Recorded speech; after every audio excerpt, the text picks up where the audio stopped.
vamos a dar paso al segundo día de esta semana de webinars gratuitos. Ingeniero Leonardo Alvarado, que nos va a dar el tema con drones y aplicada al sistema geográfico, al sistema de información geográfica, ¿ok? Bienvenido, Leonardo. Un gusto tenerte aquí. Buenas tardes con todos. Bueno, preparé una presentación para tratar de hacerlo didáctico. El uso de geotecnologías para ingeniería civil entre drones y sistemas de información geográfica.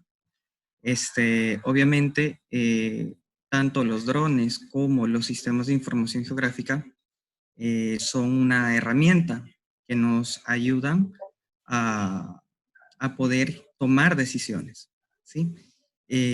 Todos sabemos que dentro de la toma de decisiones para ingeniería civil, uno de los insumos que siempre se necesita como base es tener obviamente un mapa base, una cartografía, una topografía. Entonces, para poder tener una cartografía actualizada, tener una cartografía detallada, e incluso poder tener y generar una cartografía temática, dependiendo del tipo de sensor que se tenga en el dron, podemos usar estas herramientas. Entonces, partimos como punto de inicio la topografía para nuestros estudios. Entonces, bueno, aquí tenemos en esta primera diapositiva, recordamos algo lo que nos representa la topografía y todo eso, que básicamente es la representación del relieve del terreno en 3D llevado al plano, ¿sí? Obviamente, de la topografía podemos apreciar contornos, curvas de nivel, cotas y todo eso. Pero adicional a la cartografía que se genera, un insumo importante es llevar esta información en el plano a un mapa.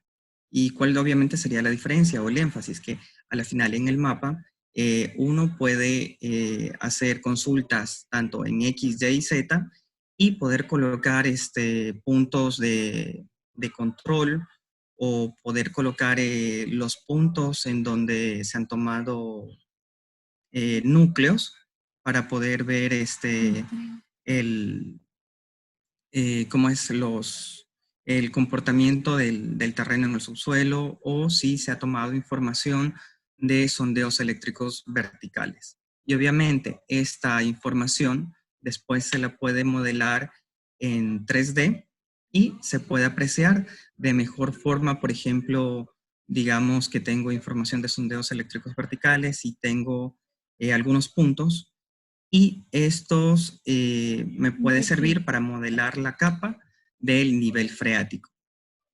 Y con esta información llevada a 3D, puedo ver el comportamiento, la forma, si es por decirlo así, es una capa laminar, o si a la final presenta diferentes pendientes, por decirlo así.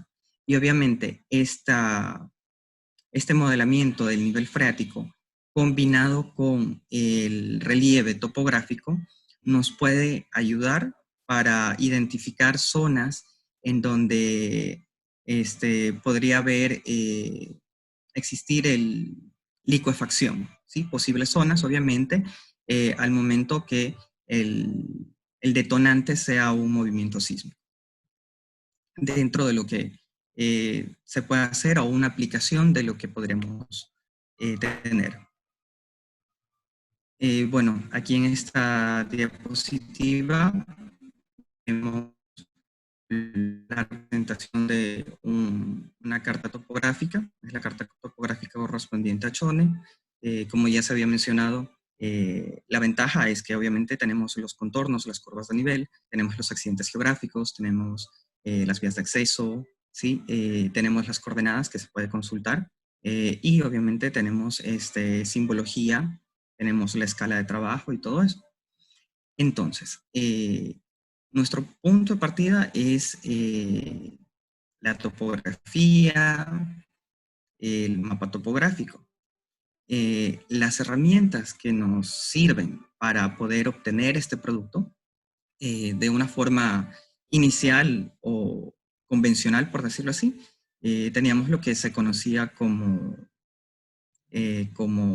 teodolito, ¿sí? Que obviamente la ciencia y la tecnología ha avanzado de tal forma que en la actualidad ya no se suele usar, o ya no se usan teodolitos, sino estaciones totales. Y obviamente dentro de las estaciones totales hay una gama bastante diversa de equipos que se podría decir que no se necesita mayor cantidad de personas para poder realizar un levantamiento relativamente pequeño. Dentro de las herramientas que también se utilizan o se tienen para poder usar, para poder generar topografía, y bueno, también en la minería tenemos lo que se conoce como un escáner 3D, ¿sí? Obviamente la aplicación es se la usa más para el modelamiento de los túneles de las minas. El modelamiento de los túneles de las minas, y otra aplicación que también se puede dar o se puede usar es para el modelamiento de taludes, dándole un punto de vista más para la ingeniería, a lo que es la ingeniería civil, ¿sí?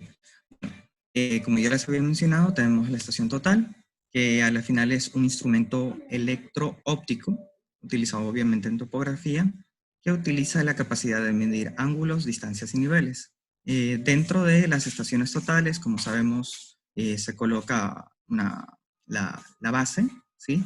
Y se empiezan a hacer radiaciones dependiendo del tipo de levantamiento que se quiera hacer, ya sea por poligonal abierta, poligonal cerrada, radiación, etcétera, etcétera. Igual, dentro de las estaciones totales, tenemos ciertas herramientas que nos ayudan al levantamiento. Por ejemplo, en la actualidad existen estaciones totales que simplemente uno las cala y ellas se tienden o se nivelan completamente solas, e incluso tienen un lector o una radiofrecuencia que se puede comunicar con la persona que tenga el bastón o el prisma, y lo que hace la estación total es detectar en dónde se ubica el prisma. Una vez que ya lo tiene ubicado y que el cadenero o quien tenga el prisma le da la orden de que haga la lectura, y la lectura se la hace automáticamente. Ya. Dentro de las herramientas que tenemos para generar topografía. Como ya les había mencionado antes, tenemos lo que es el escáner láser 3D, ¿sí? Que a la final es la adquisición de datos masivos basados en tecnología LiDAR. ¿Y qué es la tecnología LiDAR? La tecnología LiDAR,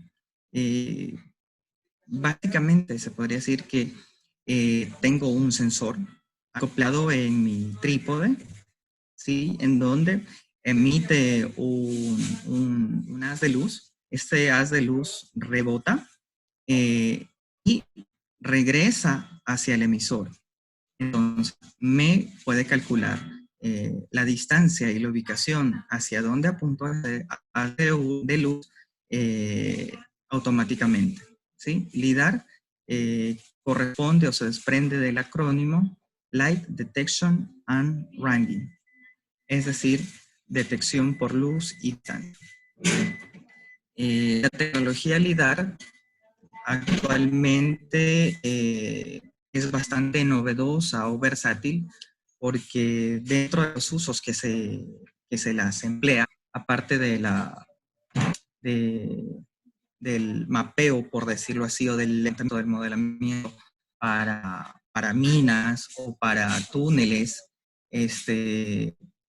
lo que les había mencionado, también se puede hacer el modelamiento de un TUD y tratar de monitorearlo, ver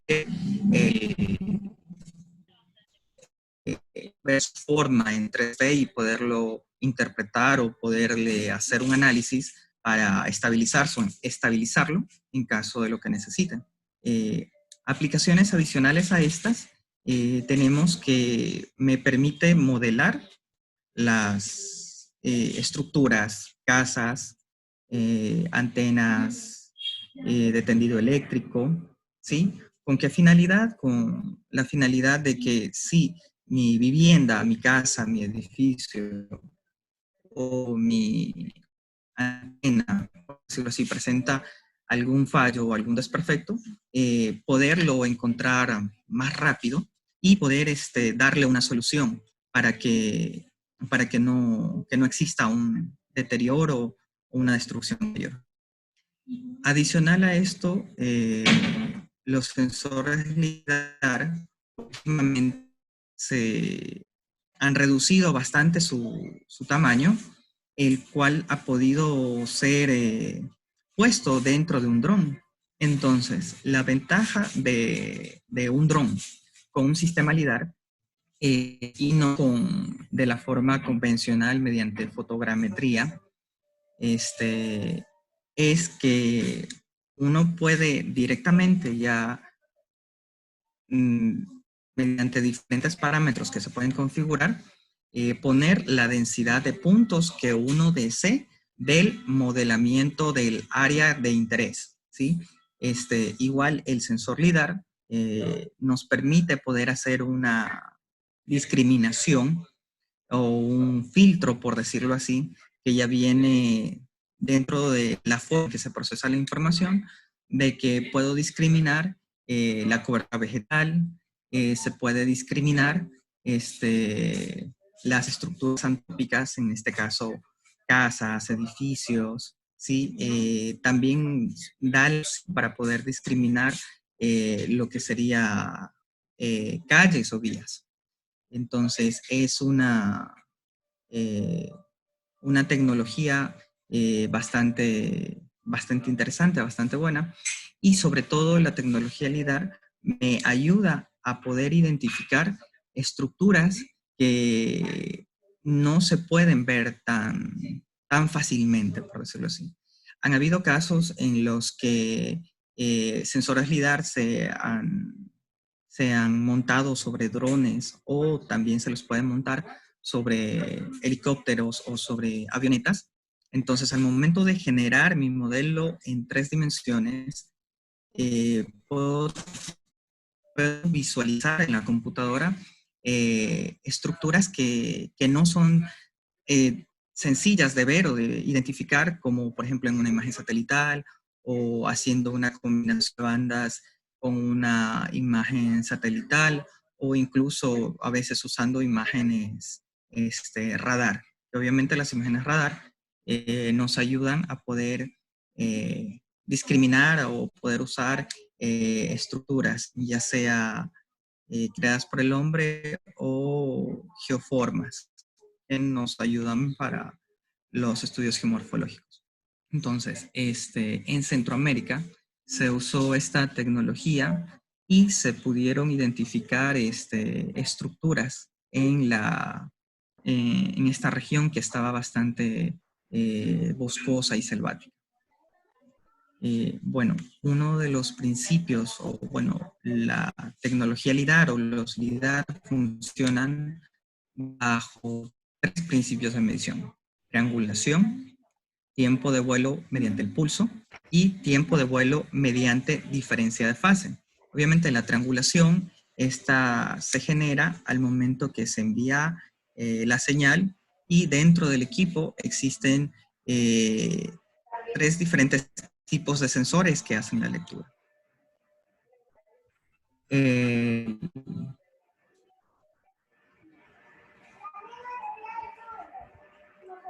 El segundo es tiempo de vuelo mediante pulsos. El tiempo de vuelo mediante pulsos básicamente es la distancia, el tiempo que se demora en hacer la lectura y regresar al sensor.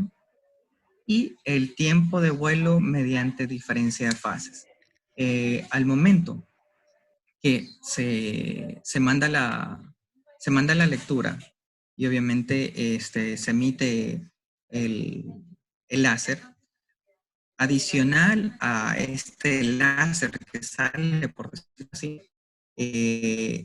también se envían dos señales adicionales en diferente longitud de onda, que obviamente todos estos parámetros ya se conocen y están configurados en el equipo. Entonces, la medida de estas longitudes de onda me ayuda a poder identificar la ubicación de mi punto en donde tomé la lectura en el espacio.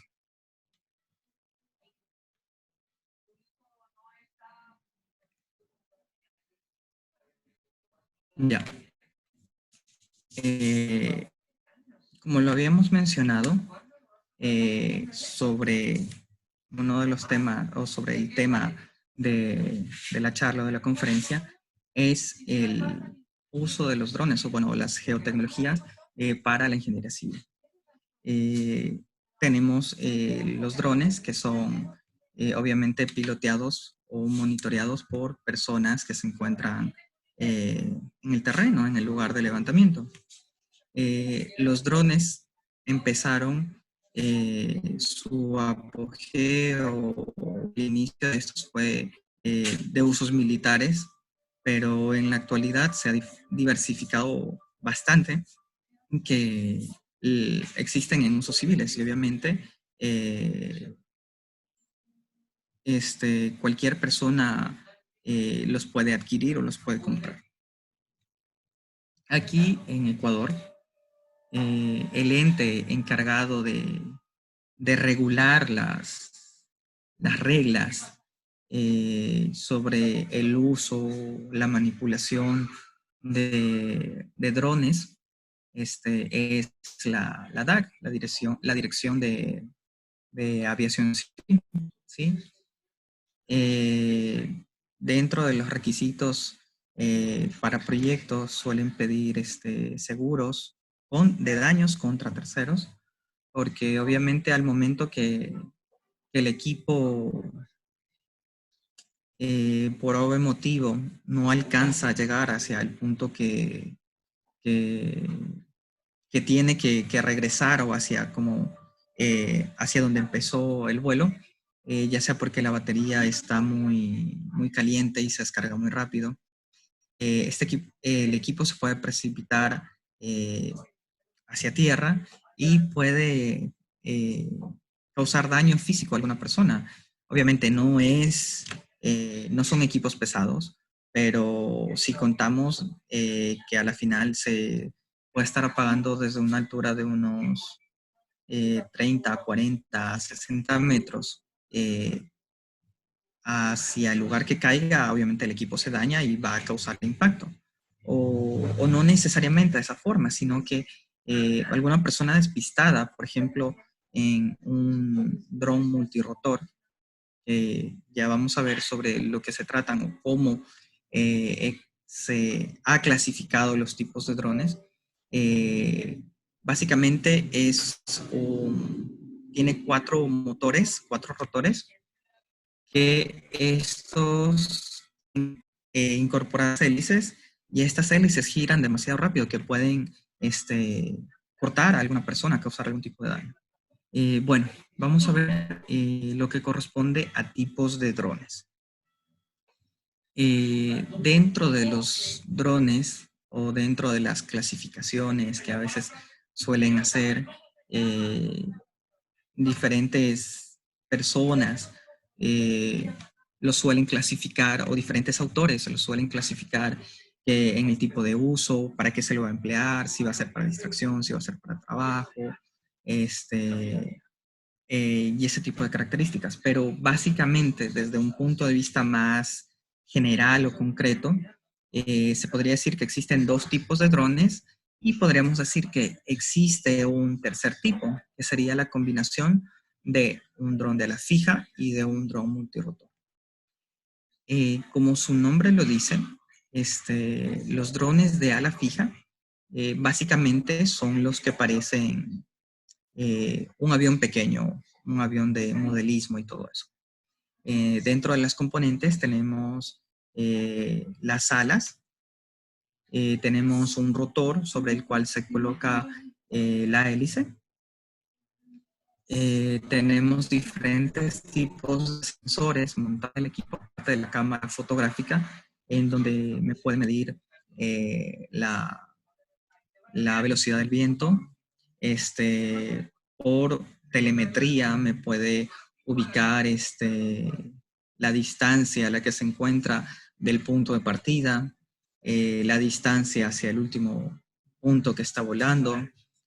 Adicional a esto, todos los drones, ya sea drones de ala fija o drones multirotor, o mejor dicho, en su mayoría, tienen un GPS navegador incorporado. Este GPS navegador les ayuda a poderse ubicar espacialmente para poderse orientar y saber, dependiendo de la configuración que uno los puede desarrollar, si va a empezar en el punto más lejano o si va a empezar en el punto más cercano. Y obviamente también toda esta comunicación con el operador la hace mediante una computadora, mediante una tablet, o mediante un smartphone, ¿sí? Dentro de la gama de sensores que existen propiamente en los drones, aparte de las cámaras, que tenemos cámaras infrarrojas, cámaras multiespectrales, que se las puede usar para diferentes usos, diferentes características, como para poder ver la salud de la vegetación, no sé, en un ingenio, en una plantación de banano, y todo eso, y identificar la presencia de alguna plaga y restringir el área para poderla fumigar en un área concreta. El sensor adicional que suele venir en los drones, tanto de ala fija como en los multirotor, es un RTK. Entonces, básicamente, un RTK sería me trabajaría como un GPS diferencial, pero para poder funcionar o trabajar en modo RTK, obviamente necesito tener una estación base, la cual va a estar calada sobre el terreno y va a estar en comunicación con el dron. Y las correcciones que se vayan haciendo de las lecturas de la base van a ser comunicadas hacia el dron y va a mejorar la ubicación X, Y, Z. Y obviamente en empleando o usando un dron RTK, hay personas que suelen decir que no es tan necesario tomar puntos de control propiamente dichos para usarlos en el procesamiento, pero sí se recomienda tomar puntos para hacer una especie de muestreo y ver cómo funcionó o qué tan bien estuvo tomado la lectura en RTK con mi base. Y dentro de las familias de drones de ala fija, tenemos, por ejemplo, una empresa bastante conocida que se llama Trimble. Los drones de Trimble suelen ser empleados o propulsados de propulsión inicial por catapulta. Otra marca buena son los drones Eevee de SenseFly. Son drones ligeros, resistentes, con buenas características. Se pueden acoplar diferentes tipos de cámaras para dependiendo de la información que uno quiera levantar, se levanta con este sensor. Y dentro de los drones multirotor, tenemos los tipo cuadricóptero, los Phantom. Obviamente, no es que solo hay drones cuadricópteros, pueden haber drones hexacópteros, octacópteros, dependiendo de la cantidad de rotores que tengan. La marca más comercial o mediática, por decirlo así, es la marca DJI, la marca Phantom, ¿sí? Que han tratado de desarrollar y han tenido como que una constante evolución de los drones que inicialmente se pudieron haber usado para distracción, o para hacer tomas aéreas o fotografías sin necesidad de que implique un uso en la ingeniería, se han ido adaptando para poderlos emplear en fotogrametría.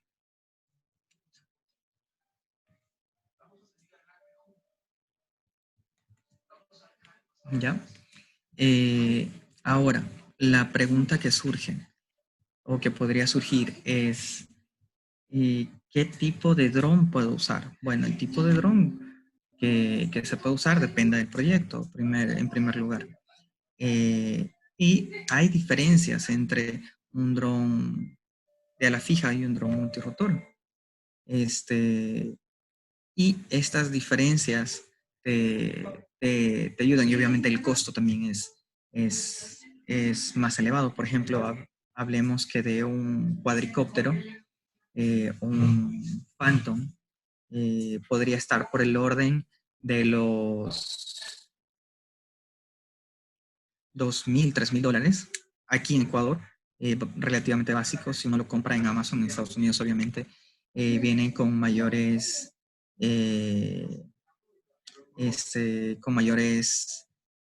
juguetes, por decirlo así, o con hélices de recambio, con protectores, con más cantidad de baterías. Y por ejemplo, un dron de la fija. Hay marcas que a veces no son tan conocidas, pero uno que dure, por decirlo así, que sea resistente para el uso, el abuso y el trabajo, no deja de estar costando, a un dron de alta gama, por decirlo así, no deja de estar costando menos de unos $20,000 a $30,000. Entonces, todo depende del proyecto que se quiera realizar. Por ejemplo, los drones de la fija cubren una mayor extensión de vuelo. Dentro de la oportunidad que he tenido de usar este tipo de drones con un compañero de trabajo para un proyecto que estamos ayudando a ejecutar, hemos llegado a volar hasta 1,000 hectáreas en un solo día. Pero obviamente eso es desde las 7, exagerando 8 de la mañana como tarde, hasta las 5 o 6 de la tarde cuando tengamos mejor, o hasta cuando se pueda apreciar la luz. Hemos llegado a volar hasta 1,000 hectáreas, que volar 1,000 hectáreas en un día es bastante, pero también hay que tener la idea o el razonamiento de que, bueno, ya tengo mi dron, todo chévere, todo bonito, pero ¿en qué lo voy a procesar? Porque necesito una computadora bastante robusta y bastante buena para poder procesar mi información. Porque a la final uno se puede comprometer, qué sé yo, digamos, yo tengo un dron de la fija y necesito volar unas 5,000 hectáreas, y ¿sabe qué? Yo le vuelo 5,000 hectáreas en una semana, pero hay que pensar dentro de la planificación el tiempo que se va a demorar en el procesamiento de esta información. ¿Sí? Los drones de la fija son más aerodinámicos en el sentido de que si se pueden levantar 1,000 hectáreas en un solo día, eso implica que al dron se le va a mandar a volar a alturas mucho mayores. Y en alturas mucho mayores, los vientos son más fuertes. Entonces, tienen una mayor aerodinámica para esto. Estos drones son bastante resistentes los de ala fija, tiene una gama de sensores para poder intercambiar las cámaras y levantar diferente tipo de información, como ya les había mencionado, y menor tiempo de trabajo a mayor área. Justamente la anécdota, por decirlo así, que les había mencionado de el levantamiento de las 1000 hectáreas. Los multirotor. Una ventaja de los multirotor y que al final los de ala fija no se puede manipular tanto, por decirlo así, porque es más complicado, digamos, volar un dron de ala fija en medio de una calle a volar un dron cuadricóptero en medio de la calle, ¿sí? Entonces, los drones cuadricópteros o multirotores son más manejables en espacios relativamente reducidos. Y obviamente por esta misma situación, como ya había mencionado antes, se pueden hacer vuelos verticales de forma helicoidal para ir tomando fotografías y poder hacer mi modelo detrás de estructuras. O en todo caso, si no se toman fotografías, se pueden hacer vuelos y con el operador y un técnico, por ejemplo, experto en el área de identificar fallas en estructuras en casas o fisuras, o poder identificar corrosión en una torre de tendido eléctrico, se lo puede hacer muy bien. Facilidad para vuelos a menor altura, y obviamente esto está relacionado con la escala. Con los multirotor yo puedo hacer un levantamiento y generar mi ortomosaico de áreas sumamente pequeñas, lo cual con el Divi o con el Trimble a veces no es recomendable o no se puede hacer. Ya, ahora, dentro del proceso, de la forma en la que en que trabajan los drones para obtener un producto es mediante fotogrametría. Entonces, al momento que uno configura, independientemente del tipo, ya sea de ala fija o sea un multirotor, uno configura características de solape y traslape. Ya. Entonces, con esta configuración de solape y traslape, lo que es pares o áreas que se sobreponen, ¿sí? Para poder identificar puntos homólogos, y el software se encarga exactamente del procesamiento. Bueno, el método comparando el uso de los drones versus el método convencional fotogramétrico, obviamente hay diferencias bastante grandes, en el sentido de que para poder planificar mis vuelos necesito poder poner, estoy a expensas de saber las condiciones meteorológicas, de que si está nublado no voy a poder hacer los vuelos, de que voy a tener un piso, por decirlo así, de una altura mínima a la cual volar y no voy a poder volar por debajo de esa altura. La información que se genere va a ser una información inicialmente generada y tratada de forma analógica, lo que se puede hacer y se puede ver cuando uno va al IGM y solicita fotografías aéreas para poder hacer fotointerpretación, para hacer estudios de geomorfología. Obviamente, con todas estas características, los planes de vuelo son mucho más complicados, ¿sí? Y como les había dicho, a partir de que la información se levanta, estaría en función de las condiciones climáticas y del techo que se tiene, la información se demora mucho más tiempo en procesarla y la desventaja es que se entrega en formato analógico. En cambio, haciéndolo mediante un dron, toda esta información, si es verdad, se puede demorar y se demora en el procesamiento, ya todo está completamente georreferenciado y en formato digital para poder hacer mejor los modelamientos.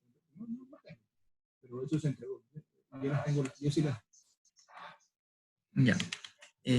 Algo adicional o que también se tienen que ver dentro de las geotecnologías para el levantamiento o la complementación de esta información y mejorar la calidad de mi modelamiento son lo que se había mencionado, los puntos de control. Y obviamente estos puntos de control se los realiza o se los establece mediante un GPS diferencial, un GNSS, ¿sí? Aquí tenemos la visualización de un equipo y la forma en la que trabaja. Se emite la señal por satélite, se llega a la antena. Esta es, según la imagen, sería una forma en la que se trabaja mediante corrección en trip, ¿sí? Que es algo, es un mecanismo, una forma de trabajo distinta. De ahí, dentro del uso que tenemos de los GPS diferenciales o GNSS, son los puntos de control para mi ajuste espacial, por decirlo así. ¿Sí? Los puntos de control son importantes para poder mejorar el ajuste geodésico de los productos que se van a generar. En este caso, los productos que se generan con el procesamiento de la información levantada son ortomosaico, ¿sí?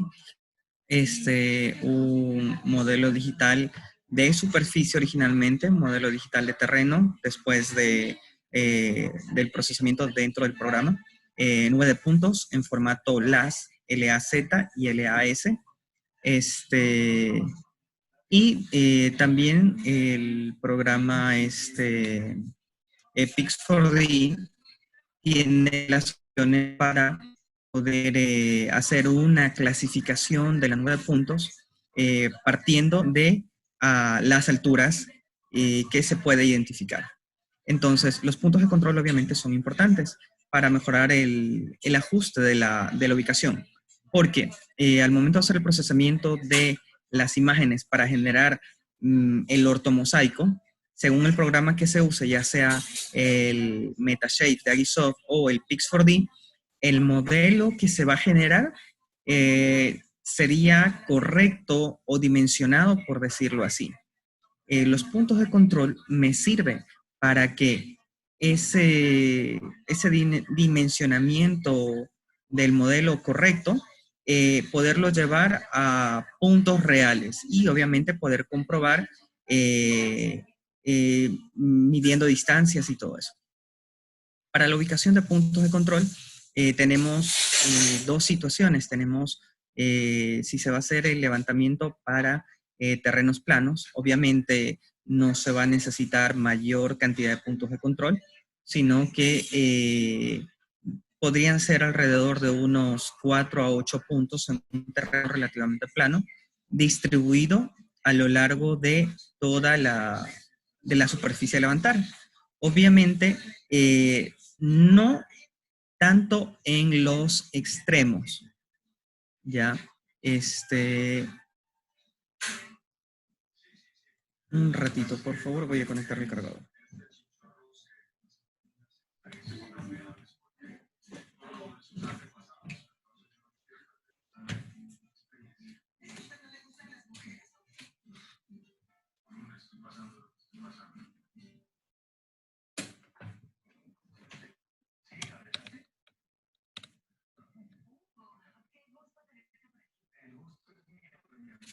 Perdón, ya conecté el cargador. Como les mencionaba, Los puntos para un terreno plano podrían ser alrededor de 4 a 8 puntos, que los puntos estén distribuidos de forma homogénea dentro de toda mi área a levantar. Tratar de ubicar en la periferia, pero no salidos de mi perímetro. O sea, lo que quiero decir es, por ejemplo, si yo tengo mi polígono a levantar, lo que se puede hacer es hacer un buffer o un área de influencia para extender unos 4 o 5 metros todo mi perímetro. Más o menos como hacer una especie de offset hacia afuera, por decirlo así. Espero que esa analogía o complicación no sea complicada o me entiendan. Eso por un lado. En cambio, si tenemos un terreno más acolinado, el criterio es el mismo, distribuir los puntos de forma homogénea que abarque toda mi área, pero adicional a esto, los puntos hay que tratar de tomarlos considerando también las alturas, las partes más altas, las partes más bajas y también ubicar los puntos en zonas medias para que al momento del modelamiento esta diferencia o estas pendientes pudieran ser consideradas y sea lo más apegado a la realidad posible el modelo que se va a sacar. Adicional a esto, los puntos de control tienen que ser fotoidentificables. ¿Qué quiere decir que sean fotoidentificables? Obviamente que analizo o estudio o veo mi imagen, mi fotografía tomada con el dron y puedo identificar. En el caso de la presentación, usted apreciar que se tiene un cuadrado dividido en 4 segmentos y cada uno de los segmentos opuestos del mismo color. En la parte inferior podemos apreciar que está combinado en rojo con negro y en la parte superior podemos apreciar una marca blanco con negro y obviamente la persona está colocada sobre el punto que se va a hacer la medición. Ya, ahora, dentro del procesamiento, por lo general se suelen usar 2 tipos de programas o los más conocidos. Hay infinidad de programas para hacer. Por ejemplo, Bentley, la compañía que desarrolla el microestación, también tiene un software para procesamiento de imágenes. Los que vamos a mencionar aquí son el Agisoft y el Pix4D. Por ejemplo, el programa, el ERDAS de Leica, me parece, no me acuerdo en este momento. Sí, el ERDAS tiene un módulo para poder hacer fotogrametría. A veces, estos módulos se restringen con ciertos tipos de programas. Por ejemplo, para el procesamiento,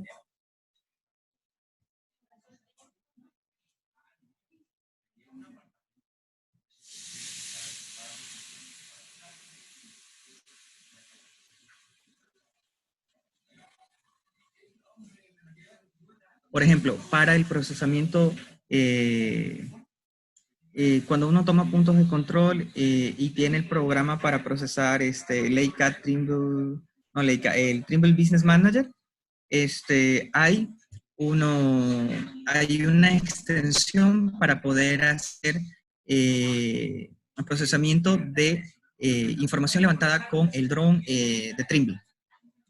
Ya. Aquí tenemos las características que recomienda el software, el Metashape de Agisoft. Entonces, como les había mencionado antes, todas estas configuraciones del hardware y del tiempo de procesamiento dependen, obviamente, en primer lugar, de mi extensión. de la escala a la que voy a levantar, y eso está relacionado con la cantidad de fotografías que se van a generar. Y obviamente implícito dentro de estas características también se tiene que considerar la configuración de solape y traslape.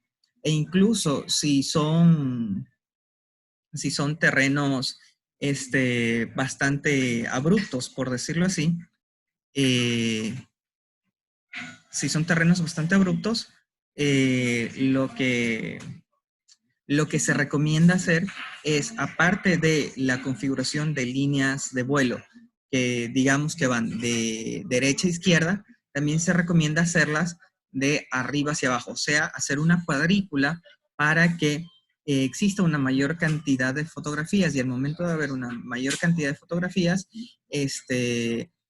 voy a tener mayor información para procesar. Y obviamente voy a poder identificar, se van a poder identificar mayor cantidad de puntos idénticos. Si hago un vuelo en rejilla o en cuadrícula, cuando uno toma puntos de control y tiene el programa para procesar Leica Trimble, no Leica, el Trimble Business Manager, hay una extensión para poder hacer el procesamiento de información levantada con el dron de Trimble. Ya.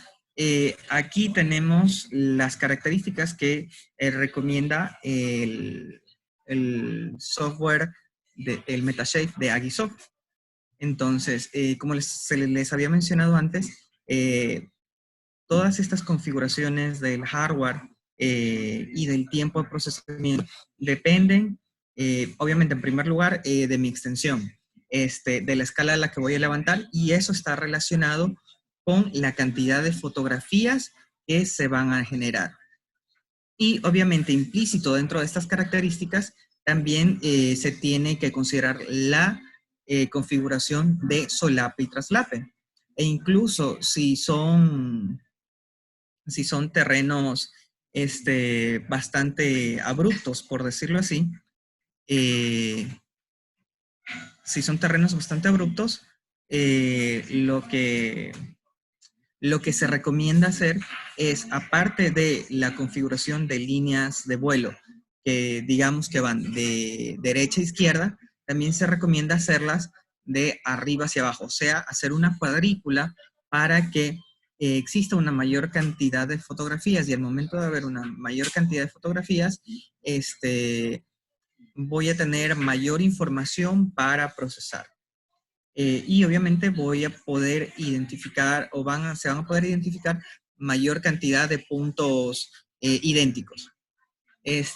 Si hago un vuelo en rejilla o en cuadrícula, obviamente no le voy a poner una configuración de solape y traslape de 70-80, sino que podría jugarse disminuyendo esta configuración de solape y traslape. No sé, se me ocurre que podría ser tal vez un 60-70, tratar de jugar y ver cómo me queda la configuración. Dentro de las características de PC, Agisoft recomienda, por ejemplo, tenemos 3 configuraciones: configuración básica, configuración avanzada y configuración para proyectos que son con una cantidad de fotografías bastante grandes. Entonces, para una configuración básica, lo que recomiendan mínimo es unos 32 GB de memoria RAM, un procesador, un Core i7. También nos da las recomendaciones de el tipo de mainboard que se podría usar compatible con este procesador, la memoria RAM de cuánto, y obviamente para así sea el trabajo o el procesamiento más mínimo, por decirlo así, valga la redundancia, de fotografías, siempre tiene que haber una tarjeta gráfica para que los recursos de mi memoria RAM no sean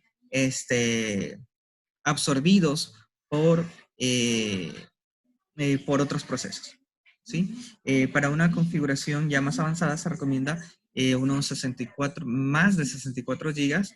Igual tenemos la descripción del procesador, de la tarjeta madre, la configuración de la tarjeta RAM, la tarjeta gráfica, los modelos y los tipos. Y obviamente para procesar proyectos bastante grandes, se recomienda ya usar procesadores Xeon de las Workstation y obviamente utilizar, por ejemplo, una tarjeta NVIDIA Quadro, que es para procesamientos gráficos, y la memoria RAM 64, 128 y todo eso. Incluso dentro de los procesadores de Workstation, dentro de las tarjetas madre para procesadores de Workstation, hay tarjetas madre o mainboards que me permiten poner doble procesador, que puede ser. Y obviamente con todo esto hay que tratar de que la computadora esté en un ambiente fresco y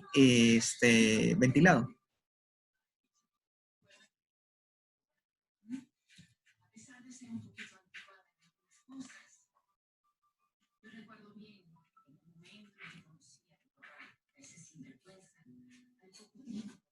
Ya, aquí en esta diapositiva o en esta presentación tenemos más o menos la relación que existe entre la cantidad de fotos procesadas versus la memoria, memoria consumida. ¿Sí? Obviamente esto es un aproximado porque está en función del tipo de sensor que tiene la cámara.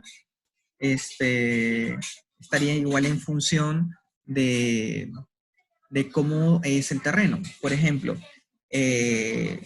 si uno vuela o toma fotografías, bueno, ya saliéndome un poco de la parte de la aplicación como que, o de lo que se podría hacer de forma general o un poco más a ingeniería civil, sino que esto sería como una especie de recomendación general. Por ejemplo, digamos que en algún momento llego a volar sobre una zona en donde tengo plantaciones de banano y obviamente las plantaciones de banano, al momento de tomar las fotografías y me quiera procesar esa información, toda esa porción en donde hay plantaciones o que todo se ve completamente homogéneo en cuanto a las tonalidades, a los puntos, todo eso. Al momento de procesar el software no me va a poder identificar puntos comunes. Y, por ejemplo, en esa situación, bien lo que se recomienda es tratar de poner como que unas marcas dentro de ese segmento a volar o mandar a volar más alto. Y ahí eso ya depende de los requerimientos que se necesite para el proyecto. ¿Sí? Entonces, por ejemplo, para el alineado de fotos, tenemos una relación que alrededor de unas 100 fotos en alinear o poner para las líneas de vuelo es poco lo que se consume, unos 500 megas, y conforme va aumentando la cantidad, por ejemplo, hasta unas 10.000 fotos para alinear las líneas de orientarlas bastante bien, está alrededor de unos 50 gigas, ¿ya? Ahora, en la construcción del modelo. La parte de la construcción del modelo es la que obviamente se demora más. Por ejemplo, en el software que se va a presentar, las presentaciones, las diapositivas más adelante, en el Pix4D,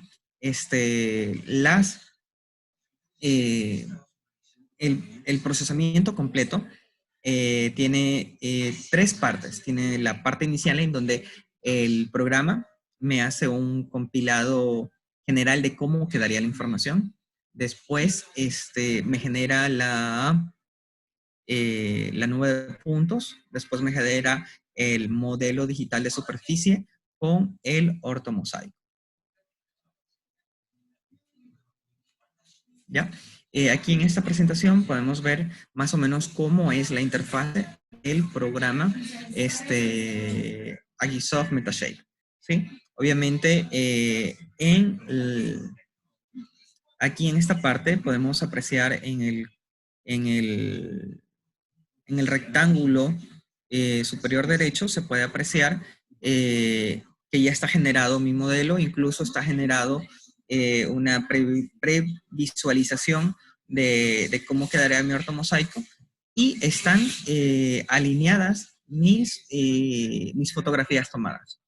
En la parte derecha del programa podemos ver que cada una de las fotografías están etiquetadas y ya están geoetiquetadas, que corresponderían al centroide de la fotografía tomada. E incluso tiene la altitud a la que fue tomada, ¿sí? Y en la parte inferior se puede apreciar las fotografías individuales y nos podemos tratar de hacer la idea o ver cómo funciona el solape y el traslado, que vemos segmentos que son parecidos en cada una de las fotografías. Entonces, lo primero que hace el software es cargar mis líneas de vuelo. Después de cargar mis líneas de vuelo, coge y empieza a orientar las fotografías y empieza a ver cuáles están bien orientadas y están geoetiquetadas. Y después empieza a hacer cada uno de los procesos que se mencionó. Este es haciendo un vuelo para generar un modelo de terreno de una superficie. Ahora, también como les había comentado, se puede hacer un vuelo o toma de fotografías de forma helicoidal, de tal manera que voy a lograr obtener fotografías, en este caso de una casa, de diferentes ángulos, del frente, de la parte superior, hacia arriba, hacia abajo, y todos estos ángulos, al momento de procesarlos, me van a generar el modelo digital, en este caso, de la vivienda. Y aquí, en esta situación, por ejemplo, se podría medir si existe, qué sé yo, no sé, digamos, nos dimos cuenta que por ahí pasaba una falla o hay algo, si hay algún desplazamiento, ocurrió algún sismo, ya ahí podemos tratar de comparar si, no sé, alguna pared está inclinada hacia un lado y todo eso, para tratar de identificar el estado en el que se podría encontrar dicha vivienda. De la misma forma, para torres de tendido eléctrico, incluso se pueden monitorear represas, ¿sí? Si hay algún tipo de fisura o algo, igual se lo podría identificar con una cámara RGB, o si existe algún tipo de filtración, se lo podría coger con una cámara infrarroja y tratar de ver la temperatura de la superficie de la presa.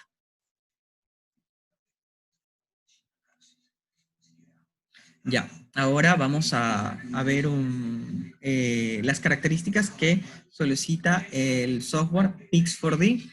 En este caso, la componente para el procesamiento de imágenes o de mapas, por decirlo así, es el Pix4D Mapper, ¿sí? Y obviamente un sistema operativo como el Windows 8 o el 10 de 64 bits, procesador Intel Core i7 o Xeon, una tarjeta gráfica, mínimo recomiendan unos 2 GB de memoria RAM, disco duro sólido,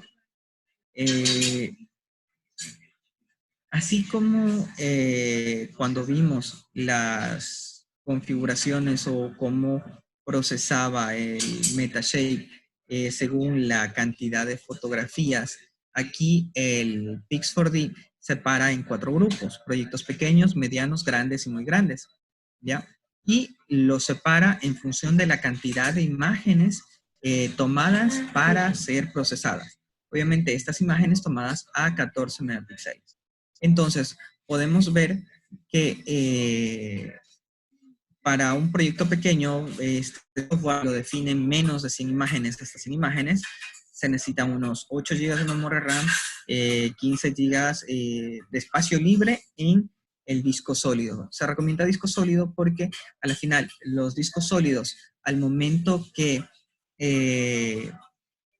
ejecutan sus operadores lógicos y sus funciones, son mucho más rápidos en la transferencia de información y la creación de información que los discos mecánicos convencionales, por decirlo así. Por eso se recomienda siempre un disco duro de estado sólido. Proyectos medianos podemos ver que son de 100 a 500 imágenes, Se necesitan unos 16 GB de memoria RAM, 30 GB de espacio en el disco.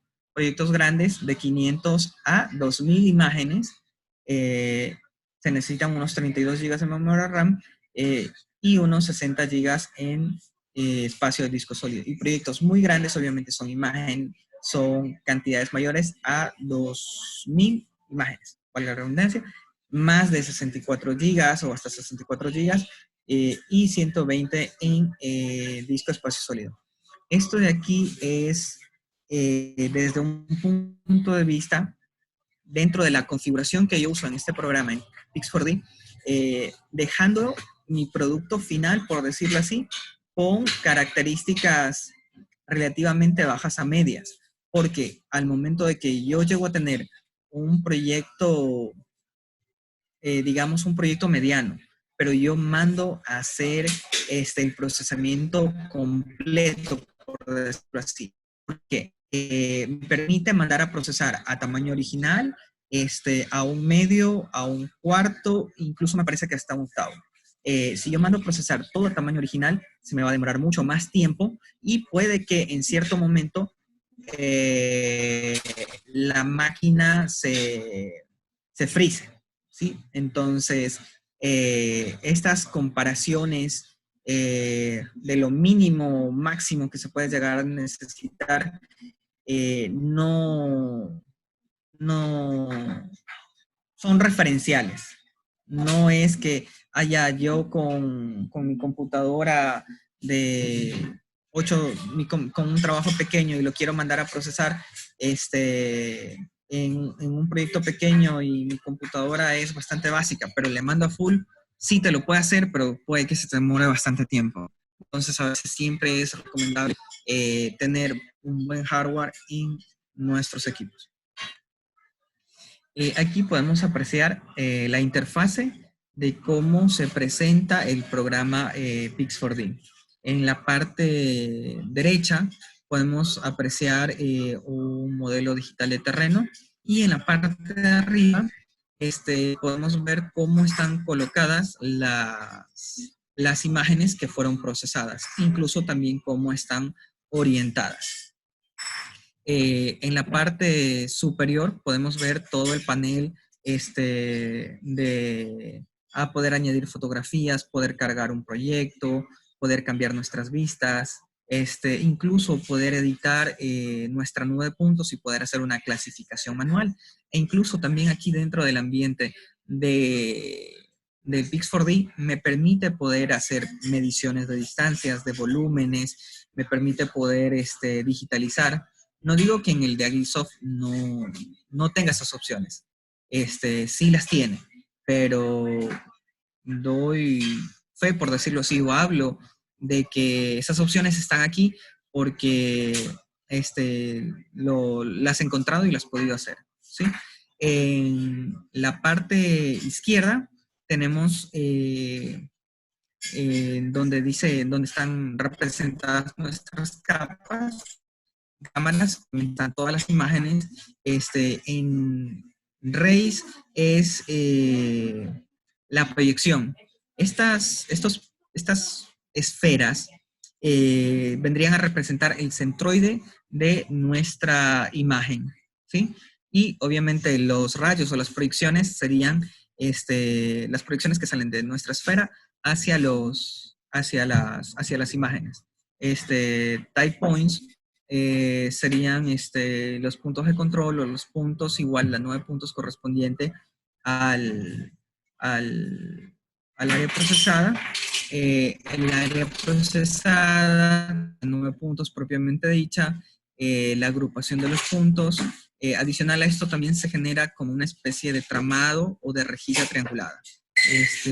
Y en la parte más hacia la izquierda, donde dice Home, Map View, Ray Clouds, volúmenes, editor de mosaico y calculador de índices, son propiedades que me sirven obviamente en volúmenes, podemos calcular volúmenes. En editor de mosaico, el editor de mosaico nos sirve para, al momento de presentar nuestro ortomosaico, nuestro producto final, no tenga fallos en el sentido de ¿En qué sentido? En el sentido de que, por ejemplo, digamos que estoy haciendo un vuelo sobre una parte urbana. Y obviamente en una parte urbana, nosotros tenemos personas que se mueven en vehículos, ya sea motos, buses, carros propios, o que van corriendo y trotando.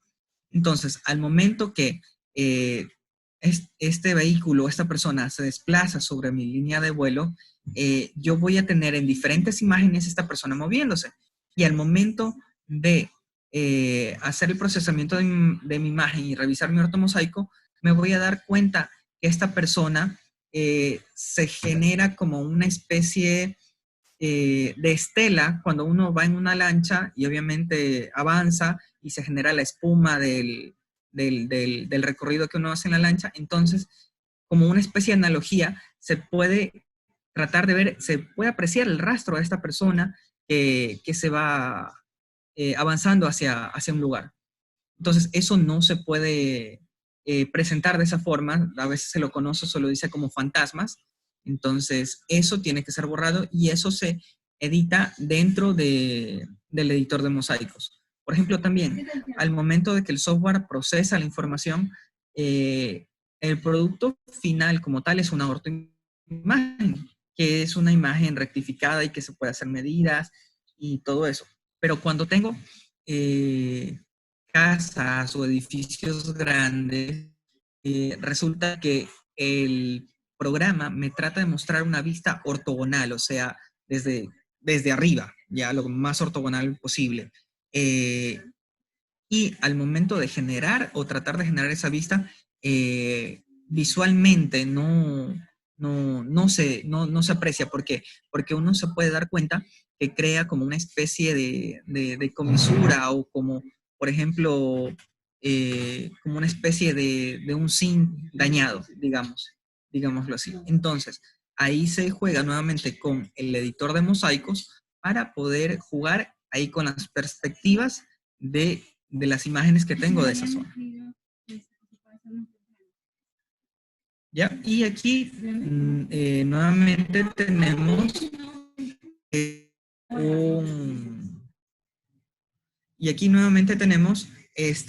un ejemplo de cómo quedan nuestro modelamiento de una zona, en este caso de una parte de viviendas o de una casa.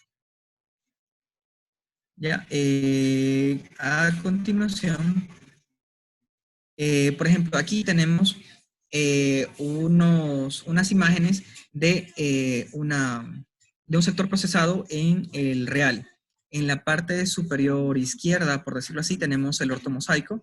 En la parte inferior derecha tenemos un modelo digital de superficie.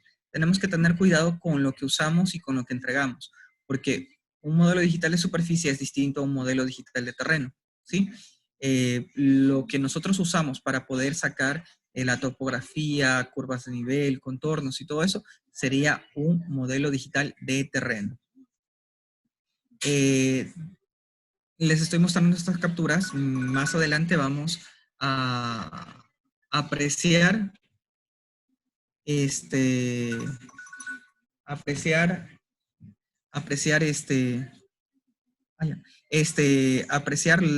cómo está distribuida en la parte superior, cómo está configurado las líneas de vuelo, y en la parte inferior tenemos las imágenes calibradas. Aquí podemos apreciar dentro del informe que me genera el Pix4D, en la parte con verde, lo que corresponde al solape y traslape de mis imágenes. Eso quiere decir que mi información o mi área fue cubierta. En la parte inferior derecha, en cambio, apreciamos unos puntos que serían en donde fueron tomadas las fotografías, pero adicional a eso, se visualiza como una especie de red o de malla. Esta imagen nos presenta la cantidad de puntos que se pudieron identificar entre las imágenes. Bueno, ahora, los temas de información geográfica. ¿Cómo me sirve? Obviamente me sirve para la toma de decisiones. Entonces, si yo tengo este insumo o este recurso cartográfico, topográfico y obviamente sus derivados que los puedo crear como hacer un estudio de geomorfología, generar mis áreas vulnerables, mis zonas de riesgo, poder hacer una caracterización geomorfológica, geológica de riesgos, me sirve para complementar la toma de decisiones. Obviamente todo esto con, con una base de datos